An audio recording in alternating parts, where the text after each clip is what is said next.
Nick had an amazing fight here in April with Frank Shamrock. We opened the Showtime series, Strikeforce Showtime series. I believe it was April 11th of this year. Nick had a successful fight against Frank. Then he went on to fight Scott Smith in June, and we look forward to having him back in Miami. He will be fighting Mariusz Zaromskis, the Dream Champion. It has been confirmed, and they'll be fighting for the Strikeforce 170-pound vacant championship belt. It'll be 5 5-minute rounds, and it'll be I think this will be the first time where a Dream tournament belt holder will fight one of our top 170-pounders for our title belt, so we're looking forward to it. So, Nick, I'll pass it on to you. What's the status once he fights in California? What's going on with the athletic commission out here? Well, the California State Athletic Commission, I think, I would say probably by by first part of next year, Nick will be fighting in California, and we'll definitely have Nick fighting. I saw you fight Gomi, in Vegas, and that was an amazing fight. What changed in your life and in your head that you've been on terror since? When I started fighting the UFC, I didn't really understand. I understood wrestling, but I didn't really understand sparring. And, I was going in there trying to do more damage. It was kind of crazy, really. And then I realized after 2 or 3 fights that these guys were going in there trying to win like a certain way, and I didn't even realize it. So I was just, working really hard on my jiu-jitsu, my boxing, and we did plenty of MMA rounds. But I didn't have the fundamentals I do now, like to win on scorecards and stuff like that. So yeah, that sort of thing. I became a little more conscious of what not to do, and learning how to try not to commit to too many punches and not get taken down and lose the whole round over something stupid. So yeah, something kind of clicked in there, and then I kind of put it together. But I feel like that's going to happen for anybody, like this experience.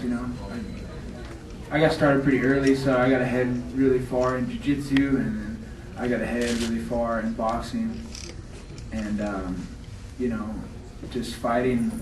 I just had to get that experience fighting and put my wrestling together with all that, and, so. Any other questions for Nick? Speaking of Zaromskis, you said you've seen some tape on him. You know what you need to do to prepare. Anything in particular that he does concern you? No. He looks like a tough opponent, worthy opponent, sort of thing. And I'm just happy to be fighting somebody important like this, the Dream Champion. So I was supposed to fight Sakurai as far as I was concerned. That's what I was training for. And then this guy, he didn't want to fight me. So he's pulling out. That's what it seemed like to me. That's what it felt like to me. I don't know what's going on here, say whatever, but what it feels like to me is this guy, he didn't want to fight me. So he kept pulling out, and then he fought one chump, and then this Zaromskis or whatever, he wasn't really important. He hadn't beat Jason High yet. He had just come back and not fought for a really long time. So this guy was kind of another pushover for Sakurai as far as I'm concerned, to put him up for that, championship dream fight. And, this is what happened. He got knocked out. So, he only run for so long.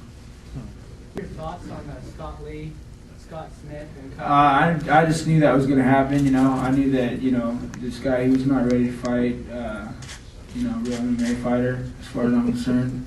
I just I don't know. I'd rather really not. I have a lot to say about this fight. I'd rather not comment too much. I don't want to step on any toes, but I just I don't know how I lose. I lose to this guy, and he gets to fight. He gets to fight Kong Lee, so that's just. But because I'd have been up for that fight. Everybody's trying to find me an opponent or something, but I'll fight Kong Lee. So I don't know. I'll fight whoever. It's just I thought it's kind of weird, but. What's your reaction, Scott? I'll tell you, he's a true fighter, and he'll have a great, worthy opponent on January 30th. And, the champion from Dream is coming over for the first time to fight, our #1 contender in that division. So, I think if Nick could fight every month, he'd fight every month, and he'd fight everybody. And, you know, he said he's not afraid to fight anybody. He'll step in there